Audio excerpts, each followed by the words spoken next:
السلام عليكم ورحمة الله وبركاته.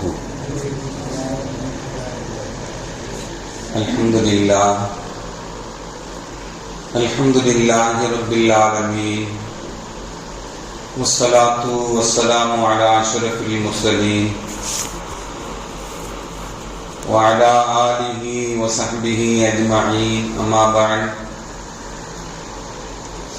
فقد قال الله تعالى في القرآن العظيم والفرقان المجيد: أعوذ بالله من الشيطان الرجيم، بسم الله الرحمن الرحيم،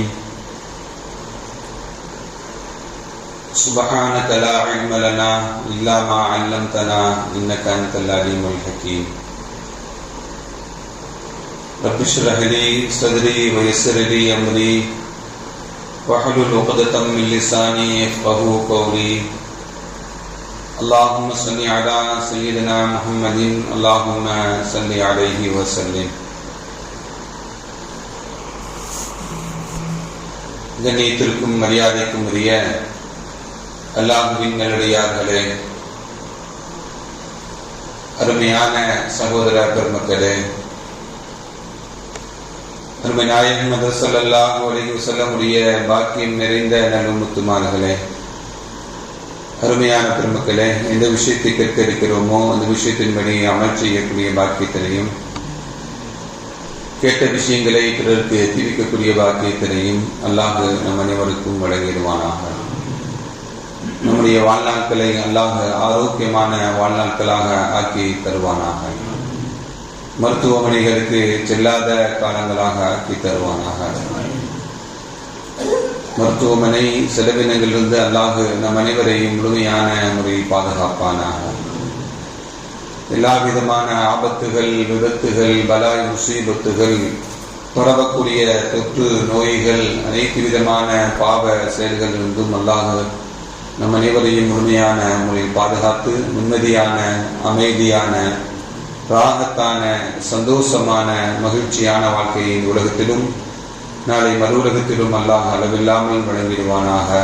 நம்முடைய ஹலாலான ஹாஜத்துகள் அனைத்தையும் அல்லாஹ் நிறைவேற்றி தந்தரல் புரிவானாக என்று இந்த நல்ல நேரத்தில் துஆ செய்து எனது உரையை துவங்குகிறேன். அருமையானவர்களே, இஸ்லாமிய மாதத்தினுடைய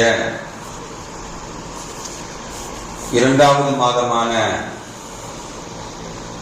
சஃபர் மாதத்தின் இரண்டாவது ஜும்ஆவில் நாம் எல்லாம் இருக்கிறோம்.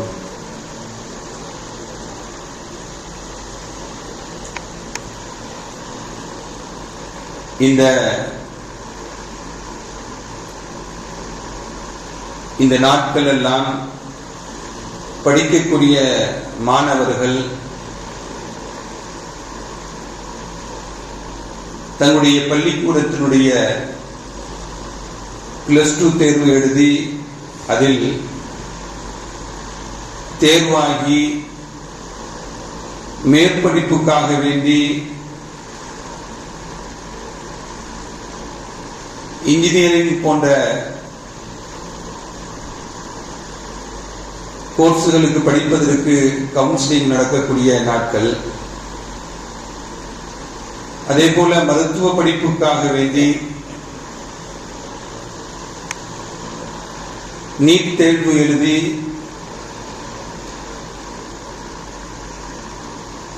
அதில் நன்கு படித்து நல்ல மதிப்பெண் பெற்றவர்களுக்கு மருத்துவத்திற்குண்டான கவுன்சிலிங் நடைபெறக்கூடிய நாட்களும் தான். தேர்வாக இருக்கக்கூடிய மாணவர்கள் எல்லாம் தன்னுடைய வாழ்க்கையில் கல்வியில் பெரும் வெற்றிகளை பெறுவதற்கு அல்லாஹ் நம்முடைய சமுதாய மக்களுக்கும் ஏனைய மக்களுக்கும் நல் தௌஃபீக் தருவானாக.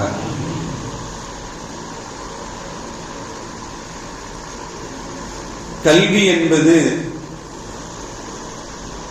சில நபர்களுக்கு மட்டும் சொந்தமானதல்ல,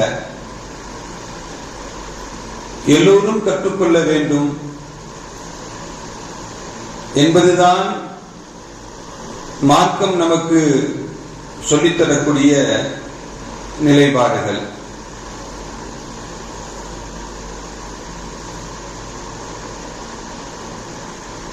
எல்லோருக்கும் எல்லாம் என்று சொல்வதை போல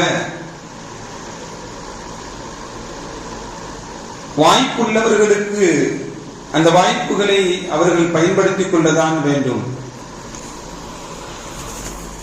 நபிகள் நாயகம் ஸல்லல்லாஹு அலைஹி வஸல்லம்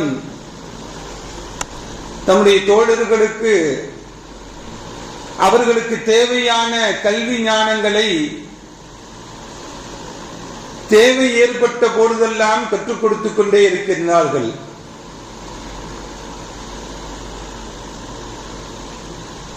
கல்வி கற்கக்கூடிய அவர்கள் இவர்களுக்கு மட்டும் கல்வி, மற்றவர்களுக்கெல்லாம் கல்வி இல்லை அப்படிங்கிற நிலையெல்லாம் இஸ்லாத்தில் கிடையாது. இல்லாதவர்களுக்கு கூட சுஃபா என்னும் ஒரு கல்வி கூடத்தை அமைத்து அதன் மூலமாக அவர்களுக்கு கல்வி கொடுக்கப்பட்டவர்கள் ஏராளமானவர்கள். அதில் படித்தவர்கள் எல்லாம் உயர்கல்வி படித்து கியாமத் நாள் வரையும் அவர்கள் பேசப்படக்கூடியவர்கள் அபூ ஹுரைரா போன்ற பெரும் சஹாபாக்கள். அவர்கள் ரசூலுல்லாஹி ஸல்லல்லாஹு அலைஹி வஸல்லம் அவருடன் சேர்ந்து வாழ்ந்த காலம் அபூ ஹுரைரா போன்றவர்கள் எல்லாம் 3 ஆண்டுகள் தான். ஆனால் ஹதீஸ் துறையை எடுத்துக்கொண்டோம் என்றால் அவர்கள் அளவிற்கு ஹதீஸை அறிவித்தவர்கள் வேறு யாரும் கிடையாது. மூத்த சஹாபாக்கள் எல்லாம் உண்டு. அபூபக்கரை போல, உமரை போல, உஸ்மான், அலி போன்ற மூத்த சஹாபாக்கள் ஸல்லல்லாஹு அலைஹி வஸல்லம் அவர்கள் குடும்ப ரீதியாகவும் மார்க்க ரீதியாகவும் நெருக்கமாக உள்ள அந்த சஹாபாக்கள் இருந்தாலும் ஸல்லல்லாஹு அலைஹி வஸல்லம் அவருடன் சேர்ந்து இருந்த 3 ஆண்டு காலங்களில் அவர்கள் கற்ற கல்வி கியாமத் நாள் வரையும் பேசப்படும். அது ஹதீஸ் கலையிலே அவர்களுக்கு நிகர் யாருமே கிடையாது. ஏனென்றால் அவ்வளவு ஹதீஸ்களை இந்த உம்மத்திற்கு அறிவித்துக் கொடுத்தவர்கள், தான் கற்றதை பிறருக்கு கற்றுக் கொடுத்தவர்கள் ஹஜ்ரத் அபூ ஹுரைரா ரலியல்லாஹு தஆலா அன்ஹு. ஸல்லல்லாஹு அலைஹி வஸல்லம் அவர்கள் சின்ன குழந்தையாக இருந்தாலும் அவர்களுக்கு ஒழுக்கத்தையும் போதிப்பார்கள், நல் கல்வியையும் போதிப்பார்கள். ஒரு சஹாபி சொல்லுகிறார்கள், நான் சிறு வயதாக இருந்த பொழுது ஸல்லல்லாஹு அலைஹி வஸல்லம் அவையில் உணவு அருந்திக் கொண்டிருந்தேன். குழந்தைங்க சாப்பிட்டா எப்படி சாப்பிடுவாங்க? விளையாடு கொண்டே சாப்பிடுவாங்க. சாப்பாட்டுல விளையாண்டு கொண்டே சாப்பிடுவாங்க. குழந்தைகள் தானே, பள்ளிவாசலுக்கு வந்தாலும் குழந்தைங்க விளையாட தான் செய்வாங்க. நான் என்னுடைய உணவில் விளையாண்டு கொண்டு உணவை அங்கேயும் இங்கேயும் புரட்டி கொண்டு விளையாண்டு கொண்டிருந்தேன். சாப்பிடும் பொழுது ஸல்லல்லாஹு அலைஹி வஸல்லம் அவங்க சொன்னாங்க, என்னை அழைத்து, யா குலாம், என்ன அருமை மகனே, சம்மில்லாஹ, நீ உணவு அருந்தினால் நீ பிஸ்மில்லாஹ் சொல்லி சாப்பிடுப்பா என்ற ஒழுக்கத்தையும் அறிவு ஞானத்தையும் எனக்கு கற்றுக் கொடுத்தார்கள். இந்த உணவை கொடுத்தவன் ரப்புல் ஆலமீன். இந்த உணவை உனக்கு அருந்துவதற்குண்டான பாக்கியத்தை கொடுத்தவன் ரப்புல் ஆலமீன். அந்த இறைவனுடைய பெயரை சொல்லி சம்மில்லாஹ, நீ உணவை அல்லாஹ்வுடைய பெயரை சொல்லி ஆரம்பிப்பா என்ற ஒழுக்கத்தை கற்றுக் கொடுத்தான். வகுல் பியமீனிக, உனது வலதுகரத்தினால் சாப்பிடுப்பான்னு எனக்கு கற்றுக் கொடுத்தாங்க ஸல்லல்லாஹு அலைஹி வஸல்லம் அவங்க. வகுல் மிம்மா யலீக, உனக்கு முன்பகுதியில் இருந்து எடுத்து சாப்பிடுன்னு கற்றுக் கொடுத்தாங்க.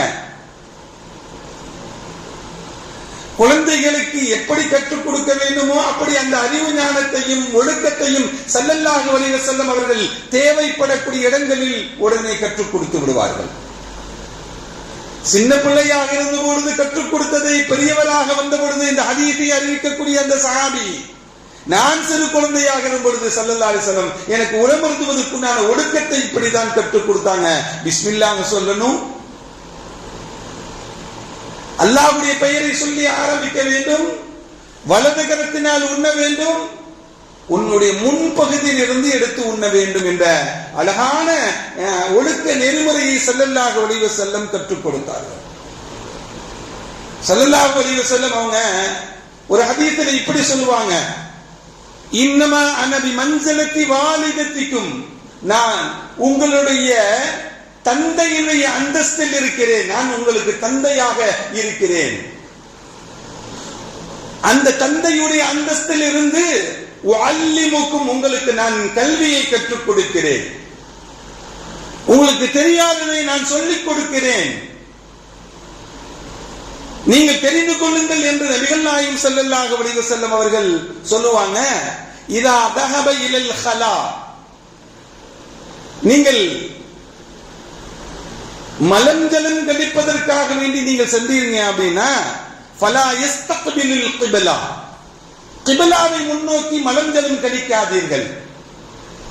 வலா யஸ்தக்பிருஹா, கிப்லாவை பின்னோக்கியும் இருந்து நீங்கள் மலஞ்சலம் கழிக்காதீங்க. வலா யஸ்தஞ்சி பியமீனிஹி, வலது கரத்தினால் மலஞ்சலம் கழித்துவிட்டு சுத்தம் செய்யாதீர்கள் என்று நபிகள் நாயகம் ஸல்லல்லாஹு அலைஹி வஸல்லம் ஒரு போதனையை செய்யும் பொழுது, ஒரு கல்வி ஞானத்தை கற்றுக் கொடுக்கும் பொழுது, ஒரு ஒழுக்க நெறிமுறையை கற்றுக் கொடுக்கும் பொழுது, நான் உங்களுடைய தந்தையுடைய அந்தஸ்தில் இருக்கிறேன், நான் உங்களுடைய தந்தையுடைய அந்தஸ்தில் இருந்து உங்களுக்கு அறிவு ஞானத்தை உங்களுக்கு நான் கற்றுக் கொடுக்கிறேன், ஒழுக்க நெறிமுறைகளை கற்றுக் கொடுக்கிறேன் என்று நபிகள் நாயகம் ஸல்லல்லாஹு அலைஹி வஸல்லம் அவங்க இந்த உம்மத்திற்கு சொல்லிக் கொடுத்த ஹதீஸ் நமக்கு சொல்லித் தரக்கூடிய பாடம். எது எங்க தேவையோ அதை கற்றுக் கொடுப்பார்கள் ஸல்லல்லாஹு அலைஹி வஸல்லம். எல்லோருக்கும் அந்த கல்வி கிடைக்க வேண்டும் என்று நினைப்பார்கள். அவர்கள் கற்றுக் கொடுத்த அந்த அறிவு ஞானங்கள் எல்லாம் இன்று வரையும் நமக்கு கிடைக்கப்பட்டதுக்கு காரணம் என்ன? யாரும் யாருக்கும் தடை இல்லை கல்வி கற்பதில். எல்லோருக்கும் எல்லாம் கிடைக்க வேண்டும் என்பதுதான் மார்க்கம் நமக்கு சொல்லித் தரக்கூடியது. அருமையான பெருமக்களே, கல்வியிலும் மார்க்கத்தை போதிப்பதிலும் ஸல்லல்லாஹு அலைஹி வஸல்லம் அவர்கள் சஹாபாக்களில் இருந்து ஒன்றென கலந்து விடுவார்கள். சில அமல்களில் தன்னுடைய சஹாபாக்கள் ஒன்று குழுவிருந்தால் அவர்கள் எதை செய்கிறார்களோ அவர்களுடன் சேர்ந்து அவர்களும் செய்யக்கூடிய பழக்கம் உண்டு. நபிகள் நாயகம் ஸல்லல்லாஹு அலைஹி வஸல்லம் அவங்க மஸ்ஜிதுன் நபவிக்கு வருகிறார்கள். 3 நபர்கள் கொண்ட ஒரு குழு உட்கார்ந்து இருக்கிறது. அந்த நபர்களில் ஸைத் இப்னு சாபித் ரலியல்லாஹு தஆலா அவர்கள், இன்னொரு சஹாபி அபூ ஹுரைரா ரலியல்லாஹு தஆலா அவங்க, 3 நபர்களும் பேசிக்கொண்டாங்க. நாமெல்லாம் கூட்டாக துஆ செய்யலாம். நான் துஆ செய்கிறேன், நீங்கள் ஆமீன் சொல்லுங்கள். நீங்க துஆ செய்யுங்க, நான் ஆமீன் சொல்லுகிறேன். இன்னொரு துஆ செய்யட்டும், நாம் இருவரும் ஆமீன் சொல்லிக் கொள்ளலாம் என்று பேசிக்கொண்டிருந்த அந்த 3 நபர்கள், இப்படி பேசிக்கொண்டு இருக்கக்கூடிய சமயத்தில் நபிகள் நாயகம் ஸல்லல்லாஹு அலைஹி வஸல்லம் அவங்க மஸ்ஜிதுன் நபவிக்கு வருகிறார்கள். அவர்கள் பேசிக்கொண்டிருந்த இந்த செய்தியையும் கேட்டுக் கொள்கிறார்கள். ஸல்லல்லாஹு அலைஹி வஸல்லம் வந்தோடனே அமைதியாயிட்டாங்க. ஸல்லல்லாஹு அலைஹி வஸல்லம் வந்தோடனே அமைதியாயிட்டாங்க. ஸல்லல்லாஹு அலைஹி வஸல்லம் அவங்க 3 நபர்களில் 4வது நபராக சேர்ந்து உட்கார்ந்து கொண்டு, நீங்கள் எதை பேசிக் கொண்டீர்களோ அதை செயல்படுத்துங்கள் என்று சொன்னாங்க. நீங்கள் துஆ செய்தால் நான் ஆமீன் சொல்லுகிறேன் சொன்னாங்க ஸல்லல்லாஹு அலைஹி வஸல்லம் அவங்க. அந்த அடிப்படையில் ஸைத் இப்னு சாபித் ரலியல்லாஹு தஆலா அவங்க துஆ செய்தாங்க. ஸல்லல்லாஹு அலைஹி வஸல்லம் ஆமீன் சொன்னாங்க. அபூ ஹுரைரா ஆமீன் சொன்னாங்க. இன்னொரு சஹாபியும் ஆமீன் சொன்னாங்க. அடுத்து அவர்கள் துஆவை நிறைவு செய்த பொழுது இன்னொரு சஹாபி இருந்தார்கள் அல்லவா, அவர்கள் துஆ செய்ய மீண்டும் 3 நபர்களும் ஆமீன் சொன்னாங்க ஸல்லல்லாஹு அலைஹி வஸல்லம் உட்பட. கடைசியாக அபூ ஹுரைரா ரலியல்லாஹு தஆலா அவங்க, அந்த 3வது நபர்கள் 3வதாக அபூ ஹுரைரா ரலியல்லாஹு தஆலா அவங்க துஆ செய்தாங்க. எப்படி துஆ செய்தாங்க தெரியுமா? அல்லாஹும்ம இன்னி அஸ்அலுக இல்மன் இல்மன் லா இன்சானி. யா அல்லாஹ், முதல்ல ஒரு துஆ செய்றாங்க. இந்த 2 நபர்களும் எதை ரப்பே உன்னிடம் கேட்டார்களோ அதை உன்னிடம் கேட்கிறேன். எல்லாமே கிடைச்சிருச்சு. ஸைத் இப்னு சாபித்தும் இன்னொரு சஹாபியும் எதையெல்லாம் உன்னிடம் கேட்டார்களோ அதை நான் கேட்கிறேன். ஒரே வார்த்தையில அவங்க கேட்ட அவ்வளவு நேரம் கேட்டதை ஒரே வார்த்தையில கேட்டு முடிச்சுட்டாங்க. அவர்கள் இருவரும் கேட்ட அனைத்தையும் நான் உன்னிடம் கேட்கிறேன். அடுத்து ஒன்னு கேட்டாங்க, அல்லாஹும்ம இன்னி அஸ்அலுக இல்மன் லா யுன்ஸா. ரப்பே உன்னிடம் அறிவு ஞானத்தை கேட்கிறேன். அந்த அறிவு ஞானம் எப்படி இருக்க வேண்டும் என்றால் என் வாழ்க்கையில் மறதி என்பதே ஏற்படக்கூடாது. எனக்கு கிடைக்கப்பட்ட அறிவு ஞானத்தில் மறதி என்பது இருக்கக்கூடாது. அரபில சொல்லுவாங்க ஆஃபத்துல் இல்ம், கல்வி ஞானத்துக்கு ஆபத்து என்ன அப்படின்னா அந்நிசியான், மறதின்னு சொல்லுவாங்க. மறதியாக இருந்தா பிள்ளைகளுக்கு எப்படி ஞாபகம் வரும் படித்தது? அந்த இல்முடைய ஆபத்தை அறிந்து யா அல்லாஹ் எனக்கு இல்மு ஞானத்தை தருவாயாக, அறிவு ஞானத்தை தருவாயாக. அந்த அறிவு ஞானத்தில் எனக்கு கிடைக்கப்பட்ட அறிவு ஞானத்தில் எந்த மறதியும் இருக்கக்கூடாது என்று கேட்டாங்க. ஸல்லல்லாஹு அலைஹி வஸல்லம் உள்பட மற்ற சஹாபாக்கள் எல்லாம் ஆமீன் சொன்னாங்க. மற்றவர்களும் இவர்கள் கேட்ட இந்த துஆவை பார்த்துவிட்டு நாங்களும் அதே போல இல்மையும் மறதி ஏற்படாத நிலையும் நாங்கள் கேட்கிறோம் என்று ரசூலுல்லாஹி ஸல்லல்லாஹு அலைஹி வஸல்லம் கேட்ட பொழுது அபூ ஹுரைரா முந்திக் கொண்டான்னு சொன்னாங்க. இப்படி அறிவு ஞானம் கிடைக்கப்பெற வேண்டும் என்று ஆர்வமுடையவர்கள், கல்வியில் தேட்டம் உள்ளவர்கள், அவருடைய பிரார்த்தனைகளும் அப்படிதான் இருக்கும், அவர் கேட்கக்கூடிய துஆக்களும் அப்படிதான் இருக்கும். இப்படி அறிவு ஞானத்தை தேடிக் கொள்வதற்குண்டான அது ஒரு பிரார்த்தனையாக இருந்தாலும் அது அறிவு ஞானத்திற்காக வேண்டி பயன்படுத்திக் கொண்டவர்கள் அபூ ஹுரைரா போன்ற மூத்த சஹாபாக்கள். இந்த உம்மத்திற்கு ஹதீஸ்களை கற்றுக் கொடுத்த பெரும் சஹாபிகளில் ஒருவரான அபூ ஹுரைரா போன்றவர்கள் எல்லாம் தனக்கு கிடைத்த அறிவு ஞானத்தை எங்கு பயன்படுத்திக் கொள்ள வேண்டுமோ அது ஏற்றுக்கொள்ளப்படக்கூடியது. ரசூலுல்லாஹ் ஆமீன் சொன்னா ஏற்றுக்கொள்ளப்படாமலா இருக்கும்? ஸல்லல்லாஹு அலைஹி வஸல்லம் ஆமீன் என்று சொல்லக்கூடிய அந்த மஜ்லிஸில் தனக்கு கிடைக்கப்படக்கூடிய இல்மையும் தனக்கு கிடைக்கப்படக்கூடிய பெரும் ஞானங்களையும் கேட்டுக் கொண்டார்கள் என்பதுதான் அருமையான பெருமக்களே. ஸல்லல்லாஹு அலைஹி வஸல்லம் அவை ஒரு அவை. அந்த அவையிலே ஸல்லல்லாஹு அலைஹி வஸல்லம் சில சமயம் கேள்வி கேட்பார்.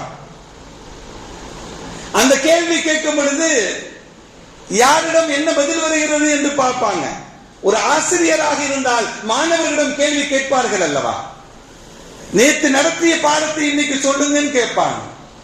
நேற்று நடத்திய பாடத்திலிருந்து சில கேள்விகளை எழுப்பி அதற்கு பதிலளிக்கிறார்களா மாணவர்கள் என்று கேட்பாங்க. அதே போல பொது விஷயங்களையும் சம்பந்தமாகவும் கேள்வி கேட்பாங்க ஆசிரியர் இருந்தால்.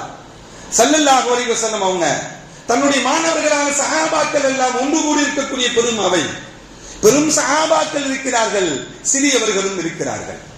அந்த அவையிலே ஸல்லல்லாஹு அலைஹி வஸல்லம் கேட்கிறாங்க, இன்ன மினஷ் ஷஜரத்தி ஷஜரா, ஒரு மரம் ஒன்று இருக்கிறது.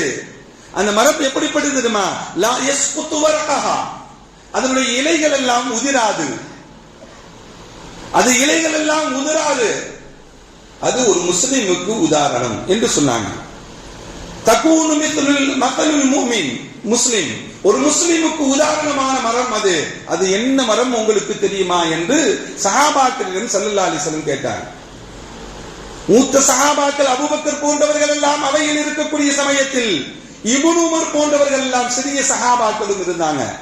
அவையை விட்டு வெளியே வரக்கூடிய சமயத்தில் உமர் ரலியல்லாஹு தஆலா அவங்கள்ட்ட அவங்களுடைய அருமை மகனான அப்துல்லாஹ் இப்னு உமர் ரலியல்லாஹு தஆலா சொன்னாங்க, என் அருமை தந்தை அவர்களே, ஸல்லல்லாஹு அலைஹி வஸல்லம் கேட்ட கேள்விக்கு எனக்கு பதில் முதல்ல தெரியும். எனக்கு நான் பதில் சொல்வதற்கு ஆர்வமாகவும் இருந்தேன். ஆனால் மூத்தவர்கள் பெரியவர்கள் இருக்கக்கூடிய அவையில் சிறியவன் எழுந்திருத்து பதில் சொன்னால் பெரியவர்களுக்கும் மூத்தவர்களுக்கும் கண்ணிய குறைவு என்ற நிலையிலே நான் பதில் சொல்லாமல் விட்டுவிட்டேன். உமர் ரலியல்லாஹு தஆலா சொன்னாங்க, அவ்வளவு பெரிய அவையில் மூத்த சஹாபாக்கள் உட்கார்ந்து இருக்கக்கூடிய அந்த அவையில் அறிவு சார்ந்த கேள்விக்கு ஸல்லல்லாஹு அலைஹி வஸல்லம் கேட்ட கேள்விக்கு நீ எழுந்திருந்து பதில் சொல்லியிருந்தால் உலகத்தில் உள்ளது கிடைப்பதை விட நான் சிறந்ததாக நான் எண்ணிருப்பேனே என்று உமர் ரலியல்லாஹு தஆலா அவங்க தன்னுடைய மகனுக்கு கல்வி தேடலை சொல்லிக் கொடுத்தாங்க. உன்னுடைய ஆர்வம் இப்படி இருக்க வேண்டும் என்று கற்றுக் கொடுத்தாங்க. ஸல்லல்லாஹு அலைஹி வஸல்லம் சொன்னாங்க, அது என்ன மரம் என்று ஸல்லல்லாஹு அலைஹி வஸல்லம் சொல்லும்போது வஹி அன்-நஹ்லா, அது பேரித்த மரம் என்று சொன்னாங்க. ஒரு முஸ்லிமுக்கு உதாரணமாக ஒரு பேரித்த மரத்தை சொன்னாங்க ஸல்லல்லாஹு அலைஹி வஸல்லம் அவங்க. அருமையான பெருமக்களே, இப்படி அறிவார்ந்த செயல்பாடுகள், அறிவார்ந்த அவைகளாக தான் ஸல்லல்லாஹு அலைஹி வஸல்லம் சஹாபாக்களுடைய அவைகள் இருக்கும் என்பதுதான் இந்த ஹதீஸ் நமக்கு சொல்லித் தரக்கூடிய செய்திகள் எல்லாம்.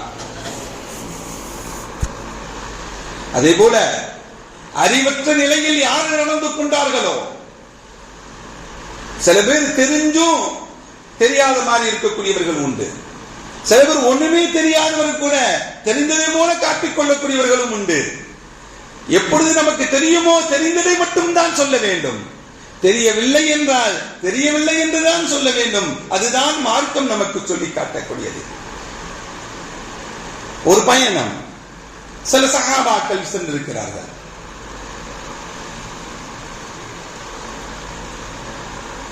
அந்த பயணத்தில் ஒரு சஹாபிக்கு கடுமையான தலையில் காயம் ஏற்பட்டு விடுகிறது. பலத்த காயம் ஏற்பட்டு விடுகிறது. அவருக்கு குளிப்பு கடமையும் ஏற்பட்டது. தயமும் செய்து தொழுக வேண்டுமா, குளித்த பிறகுதான் தொழுக வேண்டுமா?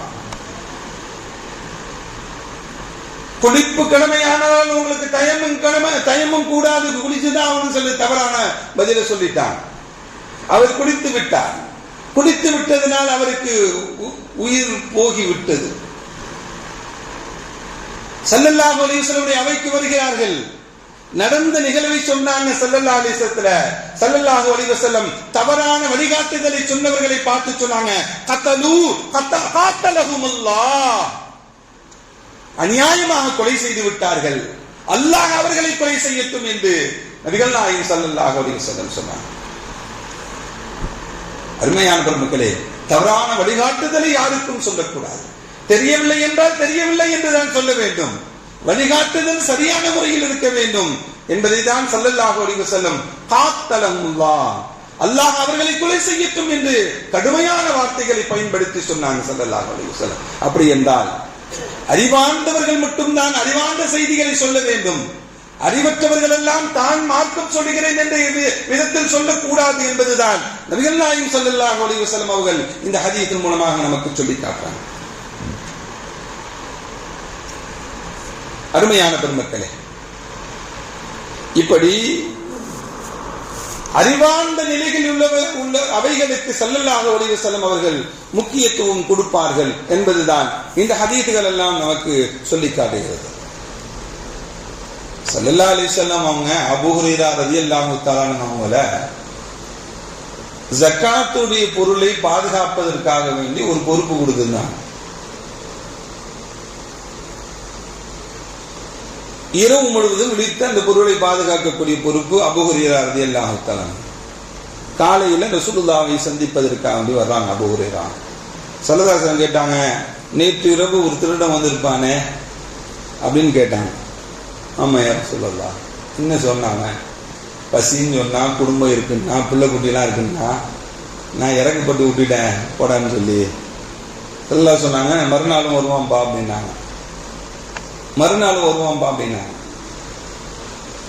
மறுநாளும் அதே போல இரவு நேரத்தில் உணவை திருடுவதற்காக வருகிறான். உணவை அள்ளுகிறான், கையும் களமா பிடிக்கிறாங்க. அப்பையும் குடும்பம் இருக்கு, பிள்ளை குட்டி இருக்கு, பசி பட்டின்னு சொல்லி விட்டுறாங்க. மூணாவது நாளும் அடுத்த நாள் ரசூலுல்லாஹ்ட்ட போகும்பொழுது, இன்னைக்கு வந்தானா? ஆமா வந்தான். என்ன சொன்னான்? அதே காரணத்தை தான் சொன்னான். நாளைக்கும் வருவான்பா அப்படின்னாங்க ஸல்லல்லாஹு அலைஹி வஸல்லம். மூன்றாவது நாளும் வருகிறார். நான் இன்னைக்கு விட மாட்டேன் உனிய அப்படின்னு ஸல்லல்லாஹு அலைஹி வஸல்லம் பிடிச்சிட்டு போய் உன்னை போய் கொடுத்துருவேன் அப்படின்னு சொன்னாங்க. இல்ல, என்னை விட்டுடுங்க, என்னை விட்டு விடுங்கள். நான் சில விஷயங்களை உங்களுக்கு கற்றுத் தருகிறேன். அபூ ஹுரைரா அறிவு ஞானம் என்றால், புது கல்வி கிடைக்கிறது என்றால் விட்டுடுவாங்க. சரி கற்றுத்தாரேன். இரவு படுக்க செல்லும் பொழுது நீங்கள் ஆயத்துல் குர்சி ஓதிக்கொள்ளுங்கள். அப்படி ஓதிக்கொண்டா லா யஸாலு மினல்லாஹி லக ஹாஃபிதுன், அல்லாஹ்வுடைய புறத்திலிருந்து பாதுகாவலர் ஒருவர் இருப்பார் உங்களுக்கு. அவர் உங்களை பாதுகாத்துக் கொண்டிருப்பார், எந்த தீங்கும் ஏற்படாது என்று சொன்னார். மறுநாள் ரசூலுல்லாஹ் கேட்ட பொழுது, ஆமா யா ரசூலல்லாஹ் வந்தா என்ன சொன்னா? இதே மாதிரி ஆயத்துல் குர்சியை கற்றுக் கொடுத்தான் என்று சொன்னான். அவன் ஷைத்தான் சொன்னாங்க ஸல்லல்லாஹு அலைஹி வஸல்லம். உனக்கு கல்வி ஞானத்தை கற்றுக் கொடுத்தவன் ஷைத்தான். சதகக வஹுவ கதூபுன், அவன் சொன்ன செய்தி உண்மை. ஆயத்துல் குர்சியை கற்றுக் கொடுத்தது உண்மை, அது உண்மையான நிகழ்வு. ஆனால் அவன் பொய்யன் என்று சொன்னாங்க ஸல்லல்லாஹு அலைஹி வஸல்லம். அவன் பொய்யன். இப்படி கல்வி ஞானத்திற்காக வேண்டி சஹாபா பெருமக்கள் எல்லாம் தன்னுடைய வாழ்நாட்களை அறிவு ஞானத்திற்காக வேண்டி கழித்தார்கள்.